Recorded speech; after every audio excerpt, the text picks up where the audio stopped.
শুভ দুপুরে শুভেচ্ছা জানিয়ে আমি রোজকার মতো আজকের আবারও চলে এসেছি আপনাদের কাছে অফিস বাবুর থালি নিয়ে। প্রথমেই দিয়ে দিলাম সাদা ধোয়া ওঠা ভাত, একদম গরম গরম। আর ঠিক পরেই দিয়ে দিয়েছি কলমি শাক ভাজা।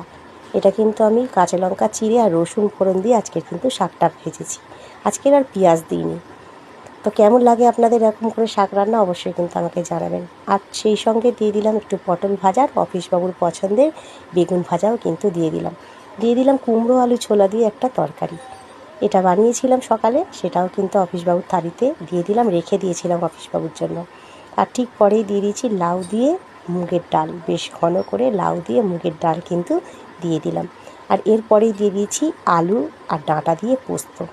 ডাঁটা আলু পোস্ত কিন্তু এই সময় বেশ ভালো লাগে, রোজ রোজ তো আর ঝোল ভালো লাগে না, তাই কিন্তু আজকে একটু বানিয়ে নিয়েছি ডাঁটা আলু পোস্ত। দিয়ে দিলাম একটু বেগুন পোস্ত, এটাও কিন্তু পোস্ত বেশ ঘন করে দিয়ে বেগুন দিয়ে বানিয়েছিলাম। আর ঠিক পরেই আমি দিয়ে দিয়েছি টক দই। এই টক দইটা কিন্তু গরমের সময় খাওয়া খুব উপকার। দিয়ে দিলাম 1 বাটি টক দই, আর দিয়ে দিলাম 1 বাটি আমের চাটনি।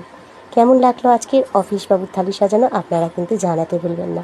যেভাবে প্রত্যেক দিন আমাকে সুন্দর সুন্দর মন্তব্য দিয়ে অনুপ্রাণিত করছেন, ভীষণ কৃতজ্ঞ সবার কাছে। আমি খুব ক্ষুদ্র মানুষ, কিন্তু এত ক্ষুদ্র মানুষ হওয়া সত্ত্বেও আপনারা যেভাবে আমাকে ভালোবাসা দিয়ে ভরিয়ে দেন, আমি ভীষণ কৃতজ্ঞ। অন্তরের অন্তঃস্থল থেকে সবার জন্য কৃতজ্ঞতা স্বীকার করি, ধন্যবাদ জানাই। সবাই খুব ভালো থাকুন, সুস্থ থাকুন, এই কামনা করে আজকের মতো বিদায় চেয়ে নেবো। আবার দেখা হবে কালকের ঠিক এই সময়ে অফিসবাবুর থালি নিয়ে।